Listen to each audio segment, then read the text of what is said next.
The floor is crooked, I sighed. I thought you said you checked this place. I did, Daniel nodded.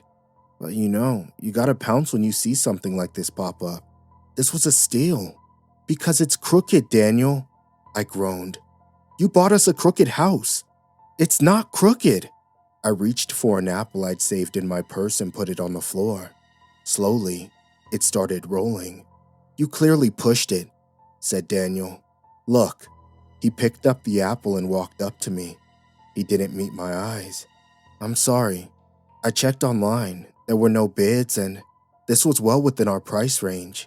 It's so close we don't even need a moving van. We can just take it all by car little by little. We can still back out, but it's gonna cost us. He sighed and looked up at me. He was really trying. Just think about it. And not that it matters, but he put down the apple on the floor. This place isn't crooked. As Daniel stepped outside for a smoke, I watched the apple. It didn't roll away. We talked about it. Even though I was skeptical, Daniel was convinced that the place was perfectly fine. If a bit old, he could accept that the insulation was awful and that we needed new windows. He could accept the wiring issues in the kitchen and the bad water pressure in the shower, but he couldn't accept that the house itself, the entire house, was crooked. But no matter the argument, we'd lose a ton of money if we backed out now. I had to live with it, crooked or not. At least Daniel was happy. Moving day wasn't too bad. We got most of it done in an afternoon. We even put together some cheap IKEA furniture. Daniel brought his friends from work over to help with the heavier stuff. I kept my mouth shut and just listened. No one commented on the crooked floor, and nothing rolled off. When the others went out to get some pizza, I was left alone in the living room. Again, I picked up an empty bottle and put it sideways on the floor. It didn't move. For a second, I just breathed a sigh of relief. Maybe I'd unknowingly pushed that apple back when we first checked the place out. Maybe I was just imagining things. I could still feel the tilt under my feet, but it was messing with my head.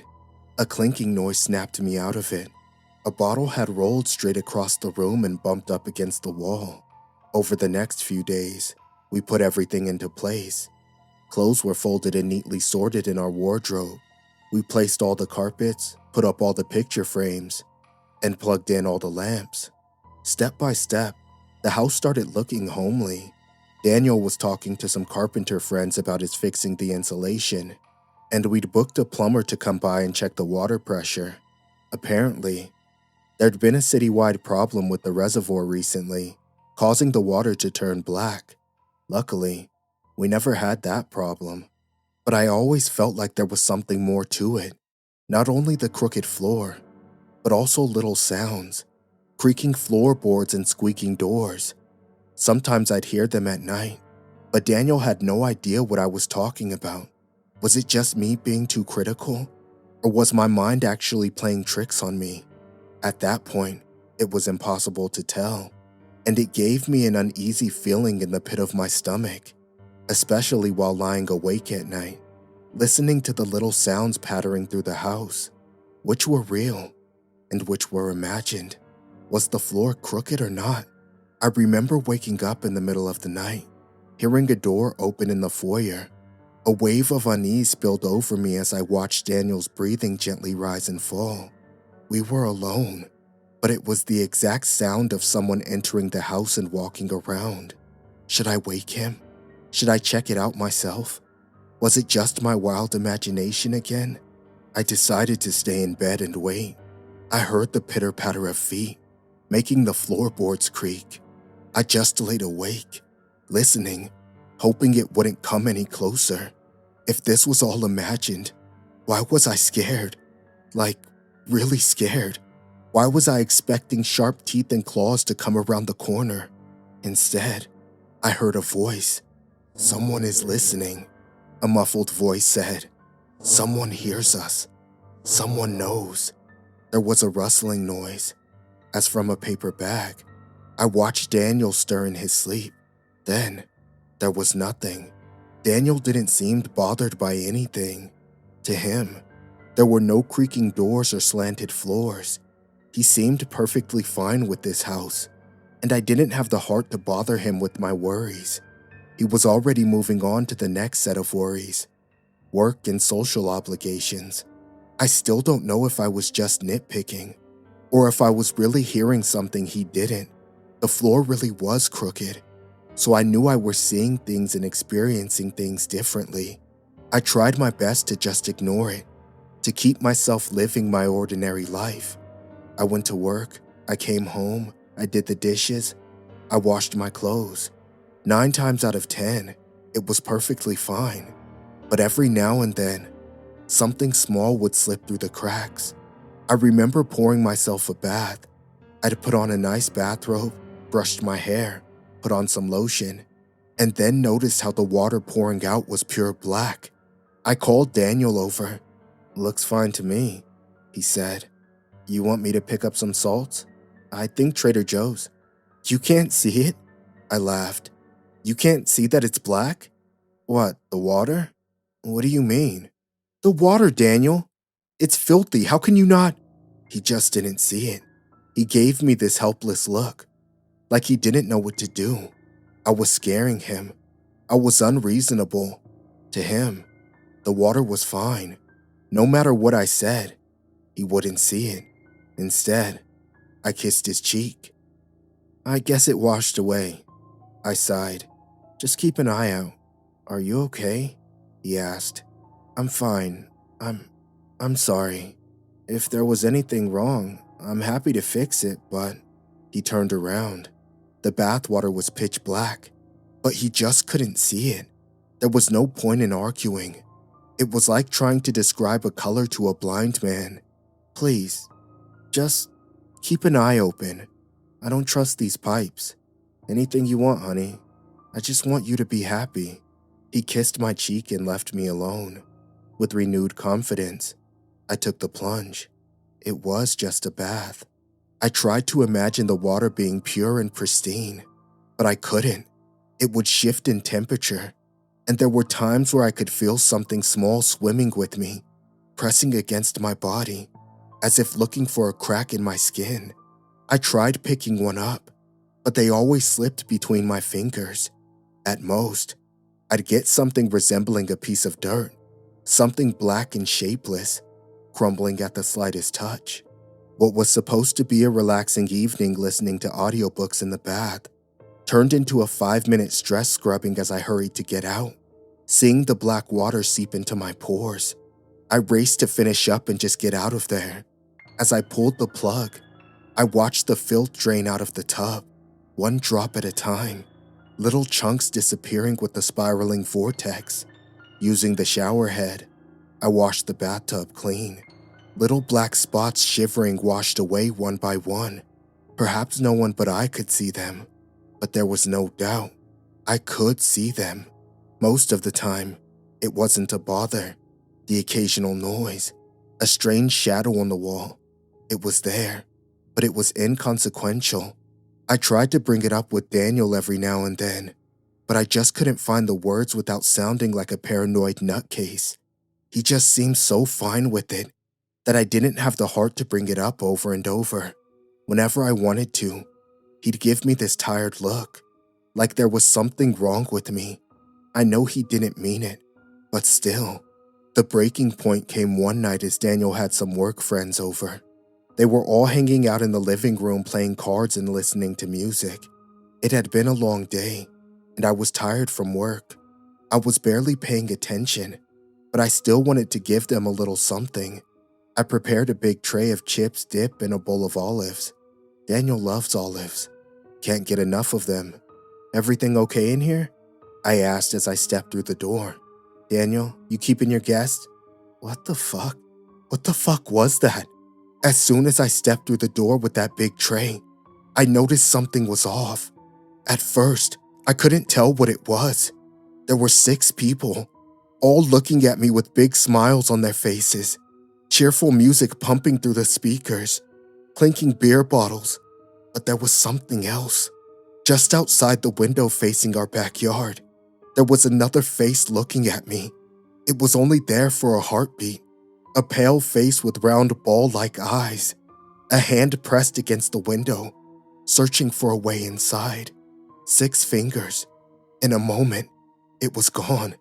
I hadn't even noticed that I dropped the tray. Why did my throat hurt? Had I been screaming? Why was my pulse racing? Honey? Daniel put his hands on my shoulders and looked into my eyes. I hadn't even noticed I was trembling. My eyes were still drawn to the window, looking for whatever was skulking around. There was, I couldn't find the right words. All the faces had turned from happy to worried. There's an animal. They all looked around. They all looked out.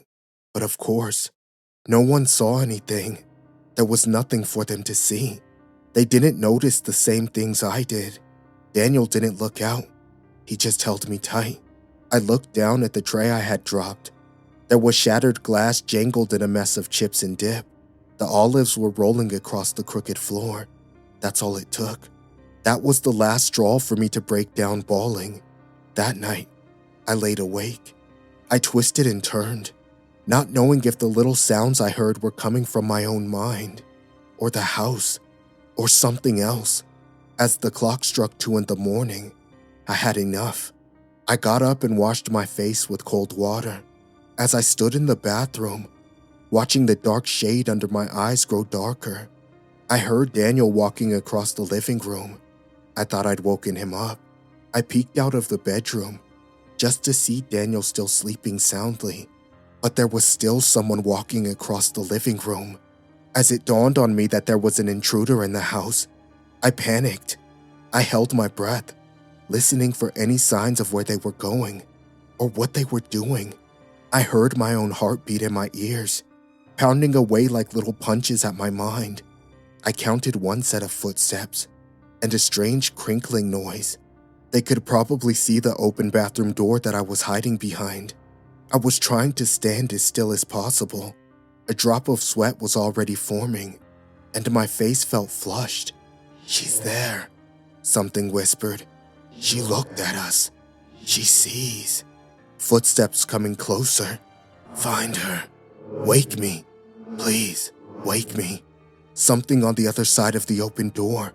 Clawed fingers curling around the door frame. I could see Daniel stirring. He was waking up. Maybe the light from the bathroom was bothering him. I just carefully shook my head, as if that would make him go back to sleep. Not now, I mouthed silently.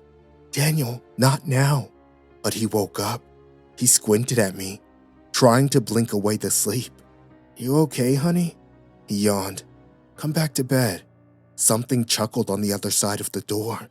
The door was ripped open, the top hinge broken in half. It was tall enough not to fit in the hallway, having to crouch and tilt its elongated head. A humanoid shape, covered in a black sludge, holding a dripping paper bag. The voice was coming from the bag, not the creature. It had these unnaturally long clawed fingers. It had this powerful, acrid plastic smell, the kind that burns in your eyes and nose. Daniel didn't understand what he was seeing. To him, it must have looked like I was having some sort of seizure or a panic attack, but standing face to face with that intruder, I couldn't help but scream. Fumbling backwards, I knocked over a small table and took off running. Yes, a muffled voice called. Yes, she sees. Wake us now. I took the back hallway through the kitchen. It was right behind me, knocking over lamps, pictures, chairs. It didn't care, and it was rushing after me with complete abandon. I was burning every ounce of energy I could muster, moving at an explosive pace. I stumbled over the kitchen table to give myself some space, spilling a salt shaker across the floor. I stumbled over the edge of a carpet and lost my balance, catching myself on a coat rack next to the front door. I had to get out. I had to keep running. As I burst through the front door, I thought I was staring at the night sky. Hundreds of round, beady little eyes reflecting the light from the house. Pale faces, 6-figured hands, creatures not much bigger than a dog. No, I gasped. No, I had to keep moving. They'd catch me, drag me down with their little disgusting hands. I turned back towards the living room. The intruder flipped the kitchen table over and kept coming at me. I didn't have a plan. I just had to keep moving. The living room was a dead end. There were things outside, and the intruder was just too fast. I'd painted myself into a corner, and I was running out of options. I couldn't fight it. I couldn't outrun it, and it was coming right at me. "Get her," the bag whispered. "Let me wake up." I took a few quick steps to the right, trying to surprise it, but it blocked my path. It had such long legs that it could stop me with just a few steps. The bag flailed in its grasp, swaying back and forth. In it, I saw the shape of a mouth opening and closing, like a fish out of water. Slowly, the intruder approached me. "Honey?" Daniel was standing in the doorway. His hands trembled as he held his phone to his ear. "Honey, I don't know what to do." "You can't see it? You can't see it?" I repeated. "It's right here, but you just can't see it." "Listen, there's nothing wrong. There's no strange sounds in the night, honey. There's no animals outside. And look." He took an orange from a fruit bowl and put it on the ground. It didn't roll away. There's no crooked floor." I looked at Daniel, then back at the intruder. Those long fingers reaching for me, the crinkling of the bag, the muffled voice. But then, my eyes drifted. No matter what, that round little orange wasn't rolling away. No matter what I was feeling, what I was thinking, what I was seeing, the floor really wasn't crooked. This couldn't be happening. It was impossible. I closed my eyes and tore at my hair in frustration. "Two things can be true at the same time," Daniel said. "Maybe you did see something, felt something, whatever. But can it not also be true that there was nothing there in the first place?" It could be true. He could be right. Two things could be true. The floor was and wasn't crooked. I felt Daniel wrap his arms around me, and for the first time since I first stepped into that house, I felt safe. Nothing was crooked. Nothing was outside. Nothing was chasing me. It was just me, Daniel, and a house of our own. Finally, Daniel was right about something. Two things can be true at once. I did see these things. I did experience them, felt them, but at the same time, there was nothing there. But as long as I am in control, I can choose which truth to perceive. I can feel the floor under my feet is no longer crooked, but I also know that it can be. I haven't felt threatened since that night. I think that whatever came from me had a brief window to get to me, and that Daniel helped me shut that window before it was too late. And whenever I feel unsure, I can just put an orange on the floor. It won't roll away, but I still worry, every now and then. Like last week, when my mother-in-law Lauren came to visit, we had a lovely dinner, a few drinks, and talked about her upcoming retirement. As she got up to use the bathroom, she almost tripped on the edge of the carpet. She knocked over half a glass wine. As I hurried into the kitchen to get a paper towel, I could hear the glass rattle as it rolled across the floor. "I'm sorry," said Lauren. "This crooked floor takes some time to get used to."